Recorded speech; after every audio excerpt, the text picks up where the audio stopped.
Bible अध्ययन गर्दा धेरै मानिसहरूको मनमा एउटा गम्भीर प्रश्न उठ्छ कि इजरायलीहरू किन यति लामो समयसम्म मिस्र देशमा दासत्वको जीवन बिताउन बाध्य भए।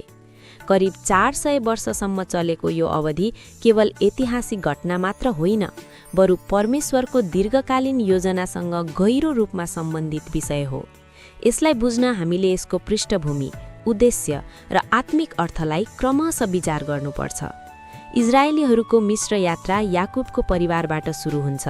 जब युसुफ मिस्रमा उच्च पदमा पुगे, अनिकालको समयमा याकुब आफ्नो परिवारसहित मिस्र गए।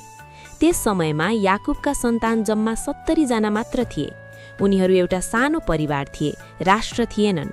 परमेश्वरले उनीहरूलाई प्रतिज्ञा गर्नुभएको थियो कि अब्राहमका सन्तान एक महान राष्ट्र हुनेछन्, तर त्यो प्रतिज्ञा पूरा हुन समय आवश्यक थियो। मिस्र जस्तो सुरक्षित र उर्वर स्थानमा बस्दा उनीहरूको सङ्ख्या तीव्र रूपमा बढ्न सक्यो। यस घटनाको अझ गहिरो कारण उत्पत्ति 15 अध्यायमा पाइन्छ, जहाँ परमेश्वरले अब्राहमसँग स्पष्ट रूपमा भन्नुभएको थियो कि उनका सन्तान परदेशी हुनेछन्, दास बनाइनेछन् र करिब 400 वर्षसम्म दुःख भोग्नेछन्। यसले देखाउँछ कि मिस्रको दासत्व परमेश्वरलाई अचम्म परेको घटना होइन, बरु उहाँले पहिल्यै जान्नुभएको र अनुमति दिनुभएको योजना थियो। परमेश्वरले यो पनि भन्नुभएको थियो कि त्यस समयसम्म कनान देशमा बसोबास गर्ने एमोरीहरूको अधर्म पूरा भइसकेको हुनेछ। यसबाट स्पष्ट हुन्छ कि परमेश्वरले न्याय, उद्धार र प्रतिज्ञालाई सधैँ सही समयमा पूरा गर्नुहुन्छ। इजरायलीहरूलाई मिस्रमा राख्नुको अर्को मुख्य उद्देश्य उनीहरूलाई एउटा सङ्गठित राष्ट्र बनाउनु थियो। याकुबका सन्तानहरू मिस्रमा बस्दा उनीहरू परिवारबाट समुदाय बने र समुदायबाट राष्ट्रमा परिणत भए। साझा भाषा, साझा पीडा र साझा आशाले उनीहरूलाई एउटै पहिचानमा बाँध्यो। दासत्वको कठिन अनुभवले उनीहरूलाई आपसमा जोड्यो र परमेश्वरप्रति उद्धारको लागि पुकार गर्न सिकायो। यदि उनीहरू सिधै कनान पुगेका भए उनीहरू विभिन्न गोत्रहरूमा छरिएर हराउने सम्भावना धेरै थियो। मिस्रमा बस्नुको अर्को गहिरो उद्देश्य परमेश्वरको सामर्थ्य र प्रभुत्व प्रकट गर्नु पनि थियो।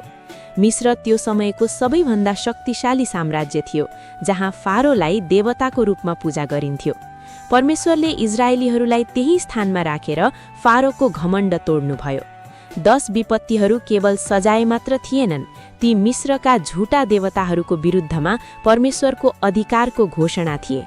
यसरी परमेश्वरले आफू मात्र साँचो प्रभु हुनुहुन्छ भन्ने कुरा सम्पूर्ण राष्ट्रहरूलाई देखाउनुभयो। यस दासत्वको समयले उद्धारको अर्थ पनि स्पष्ट बनायो। जब मानिस दासत्वमा हुँदैन, उसलाई स्वतन्त्रताको मूल्य थाहा हुँदैन। इजरायलीहरूको पीडाले मोसा जस्ता अगुवाहरूलाई तयार गर्यो, जो परमेश्वरको साधन बनेर उद्धारको कार्यमा प्रयोग भए। लाल समुद्र पार गर्ने घटना केवल यात्रा मात्र होइन, त्यो परमेश्वरको शक्तिशाली उद्धारको चिन्ह थियो। यस घटनाले भविष्यमा आउने महान उद्धार अर्थात् येशू ख्रीष्टद्वारा हुने मुक्तिको झल्को पनि दिन्छ। अन्ततः यो सत्य प्रष्ट हुन्छ कि परमेश्वर ढिलो देखिन सक्नुहुन्छ, तर कहिल्यै ढिला हुनुहुन्न। जब समय पूरा भयो, परमेश्वरले इजरायलीहरूलाई मिस्रबाट शक्तिशाली हातले बाहिर निकाल्नुभयो।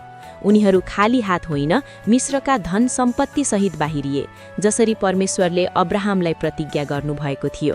यसले प्रमाणित गर्छ कि परमेश्वरका प्रतिज्ञाहरू सधैँ पूरा हुन्छन्। निष्कर्षमा भन्नुपर्दा इजरायलीहरूको 400 वर्षको मिस्रवास कुनै दुर्घटना वा परमेश्वरको बेवास्ता होइन।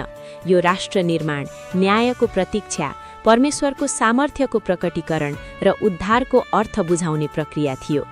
आज पनि जब मानिसहरू कठिन समयबाट गुज्रन्छन्, यो कथा सम्झाउँछ कि परमेश्वर मौन देखिए पनि उहाँ काम गरिरहनु भएको छ र उहाँको योजना सधैँ हाम्रो समयभन्दा गहिरो र उत्तम हुन्छ।